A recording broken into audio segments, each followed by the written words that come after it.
Ma'am, the Skill India report says that more than 35% of our BTech students are unemployable, 30% of our MBA students are unemployable, 60% of our ITI students are unemployable, and more than 75% of our Polytechnic students are unemployable. So, and you know, ma'am, I have been the perfect witness to this entire transition because 10 years back I was in college and I am that student that you're talking about who thought after college I'll find a great job. But by the end of college, I realized that I do not know anything that is relevant to the industry today.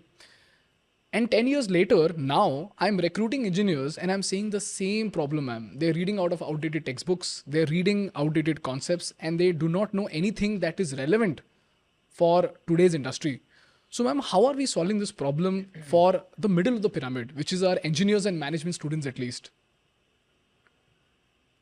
You've put your example forward. First thing I think, and this is not to say it's not part of government's own responsibility.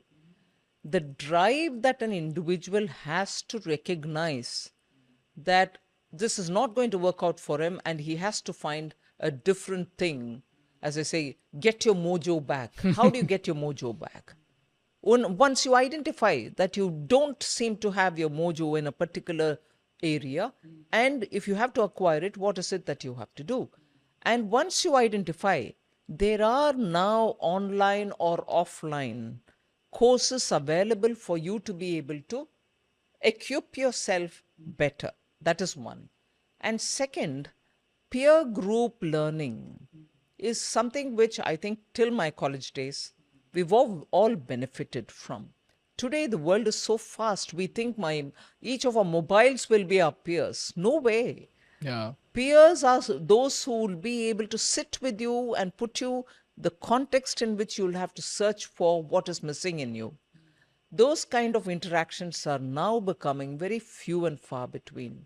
That's a second. And a third, it is true you quoted the ITIs. ITIs, unfortunately, are with the state governments.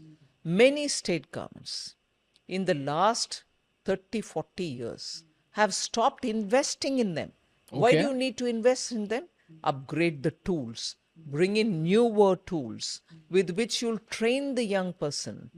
And not just in the same repeated skills, there are newer areas in which we want people to come. Take the example of today, the expansion in renewable energy, particularly solar. Who are the young people who are laying the panels, who are setting the panels to a certain angle facing the sun? Who are those people? They're not high-end skilled workers. Where did they acquire? And today, to meet the ever-growing demand of solar energy, you have people who are servicing it. You have people who understand how the film has to be, maintained, cleaned, and how it has got to be placed, and so on. So that sector has found itself having to adjust very quickly to changing requirements. Similarly, for other sectors too, we need both the state and the central government together with private sector joining hands to say, I need good trained workforce or else I'm not going to be able to fill the gap. That's what happened during the COVID. I've been in touch with most of the industry during COVID when it was all shut up to make sure that the workers go back to where they want to go back, that they're not facing any hardship, and so on. Similarly, after the lockdown was lifted, I was in touch with them again to say, are they coming back? You would be surprised to hear that many of them who booked the air tickets and got these workers earlier through some middle person were told, no, sorry, we are not coming back.